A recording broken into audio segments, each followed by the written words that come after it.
आदिवासियों को शराब की लत किसने लगाई? आज पूरे देश में शराब के सेवन के मामले में आदिवासी सबसे आगे हैं। न सिर्फ आदिवासी पुरुष बल्कि महिलाएं भी। सरकार के आंकड़े तो कम से कम यही बताते हैं। शराब को अक्सर आदिवासी संस्कृति से भी जोड़कर देखा जाता है और इसलिए जब भी आदिवासियों की बात होती है तो उनके साथ शराब अपने आप ही जुड़ जाती है।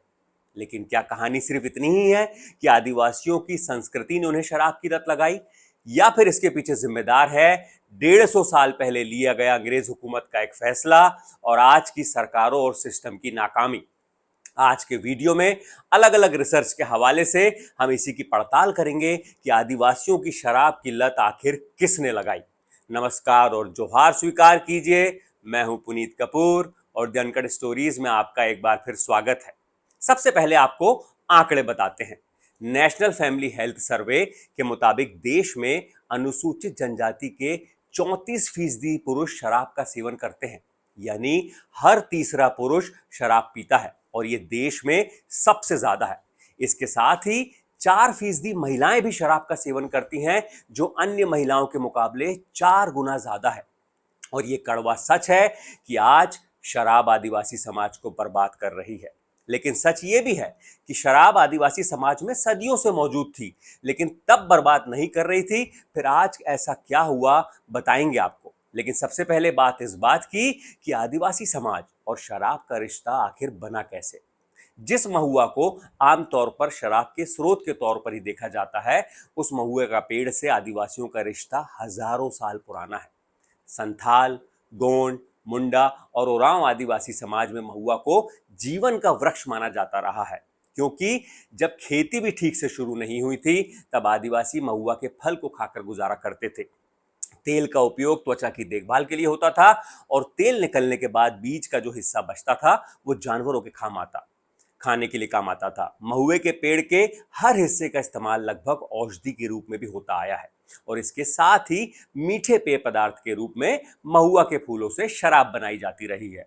और इसलिए तमाम आदिवासी समाज के जो लोकगीत हैं उत्सवों में, उनमें महुआ का जिक्र आपको जरूर मिलेगा।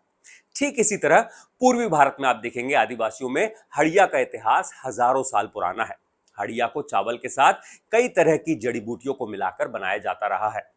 झारखंड और उड़ीसा के मुंडा, हो, ओरांव जैसे कई समुदायों की लोक कथाओं में हड़िया यानी चावल से बनी शराब का जिक्र मिलता है। इसे पाचन और पेट से जुड़ी परेशानियों को ठीक करने का उपाय माना जाता था। साथ ही यह भी माना जाता था कि यह पीने वाले को स्वस्थ और शांत बनाए रखती है।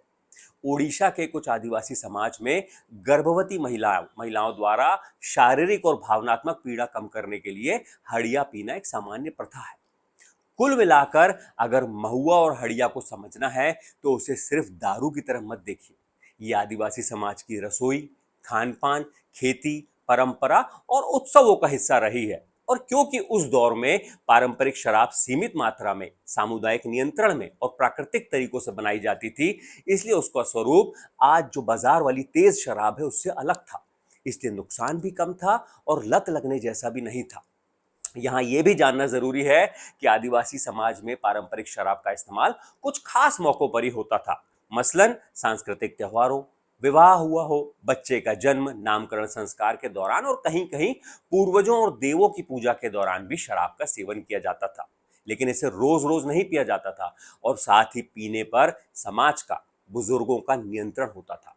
उस दौर में हड़िया, महुआ, ताड़ी सिर्फ नशा नहीं थे, ये त्योहार थे, परंपरा और रिवाज थे, खान पान का हिस्सा थे। तो फिर सवाल उठता है कि हालात बदले कैसे और बिगड़े कैसे। इसकी शुरुआत होती है 19वीं सदी की शुरुआत में, जब अंग्रेज हुकूमत ने महुआ शराब की बिक्री पर 1800 के दशक के अंत में प्रतिबंध लगाया, ताकि विदेशों से आयात की हुई शराब की बिक्री को बढ़ावा दिया जा सके।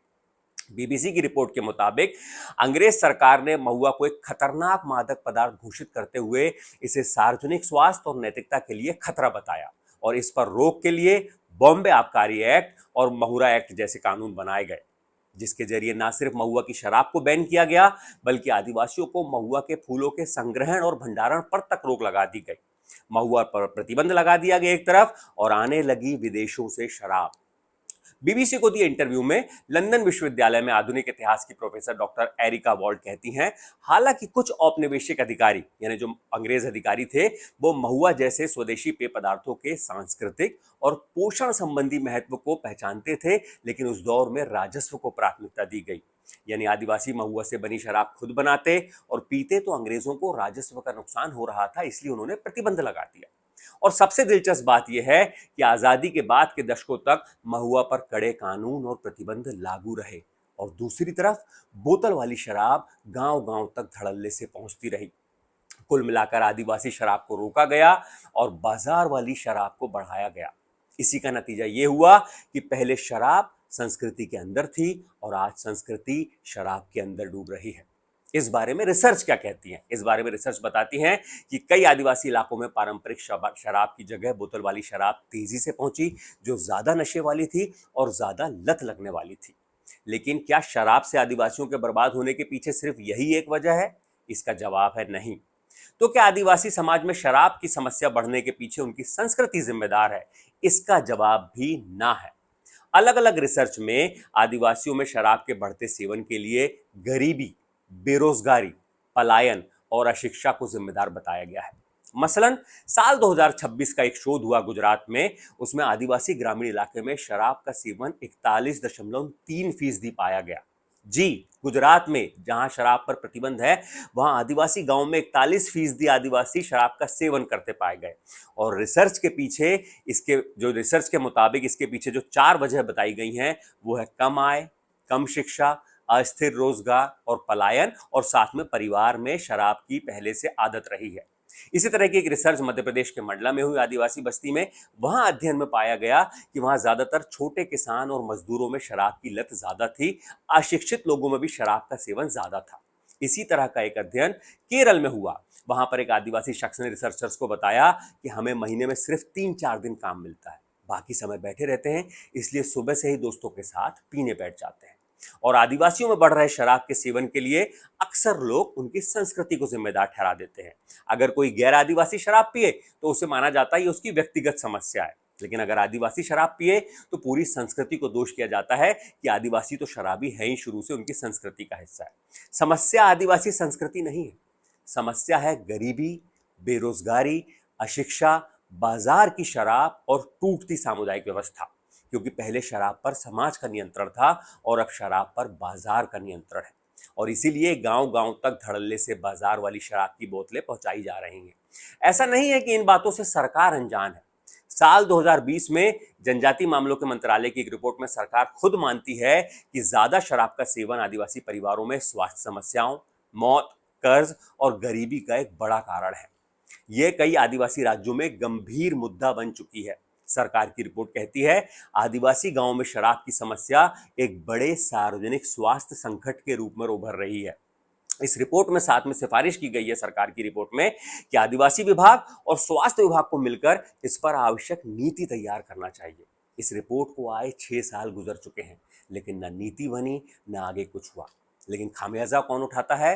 पूरा परिवार, आदिवासी का पूरा परिवार। क्योंकि जब जब आदिवासी शराब पीते हैं, महिलाओं के साथ हिंसा होती है, पूरा पैसा शराब पर चला जाता है, न घर चलाने का पैसा बचता है, न बच्चों की पढ़ाई का और न इलाज का। तो फिर समाधान क्या है? क्या शराबबंदी समाधान है? रिसर्च कहती है नहीं। असली समाधान है आदिवासियों को शिक्षा देना, रोजगार देना, मानसिक स्वास्थ्य की सहायता पहुंचाना, सामुदायिक जागरूकता फैलाना, और युवाओं की भागीदारी सबसे ज्यादा जरूरी है, क्योंकि युवा उम्र में कई आदिवासी शराब पीने लग जाते हैं। और सबसे अहम बात, बाजारवाद के नाम पर गांव गांव में बिक रही शराब पर रोक। आदिवासी समाज को सिर्फ शराब ने बर्बाद नहीं किया, बल्कि उस व्यवस्था ने भी, जिसने उनकी पारंपरिक व्यवस्था तोड़ी। रोजगार नहीं दिया, शिक्षा नहीं दी, इलाज नहीं दिया, लेकिन गांव गांव शराब जरूर पहुंचा दी। और जिम्मेदार किसको ठहराया जाता है? आदिवासी संस्कृति। हाँ, कुछ हद तक आदिवासी संस्कृति भी जिम्मेदार है, लेकिन इस मामले में कम से कम सबसे बड़ी और अकेली वजह संस्कृति तो नहीं है। सवाल सिर्फ इतना नहीं है कि आदिवासी शराब क्यों पीते हैं, सवाल यह भी है कि आदिवासियों तक सबसे पहले स्कूल क्यों नहीं पहुंचे, अच्छे अस्पताल क्यों नहीं बने, रोजगार क्यों नहीं मिला उन्हें। लेकिन शराब की बोतलें धड़ल्ले से पहुंच गई और आज भी पहुंच रही है। कुल मिलाकर इस समस्या को अगर रोकना है तो उसके लिए समाज को आगे आना होगा, तमाम सरकारों को आगे आना होगा, मिलकर प्रयास करने होंगे, तब यह समस्या जड़ से खत्म होगी, क्योंकि बीते कई सालों में अंग्रेज हुकूमत के फैसले से लेकर जो सरकारों के तमाम सिस्टम रहे हैं, जो नाकामी रही है, वहाँ पर रोजगार, शिक्षा, ये सब चीज़ें का ना पहुँचना, ये भी जिम्मेदार है। इसलिए कुल मिलाकर सब लोग अगर मिलकर प्रयास करेंगे तो शायद आदिवासियों को इस लत से बाहर निकाला जा सकता है और एक अच्छे भविष्य की ओर ले जाया जा सकता है।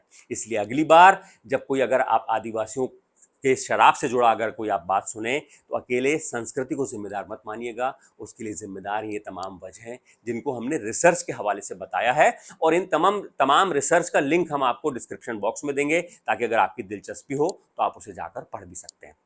ये वीडियो अगर आपको अच्छा लगा तो लाइक कीजिएगा, कमेंट में अपनी राय बताइएगा, अपने लोगों को शेयर कीजिएगा और साथ ही साथ हमारे चैनल को सब्सक्राइब जरूर कीजिएगा। शुक्रिया।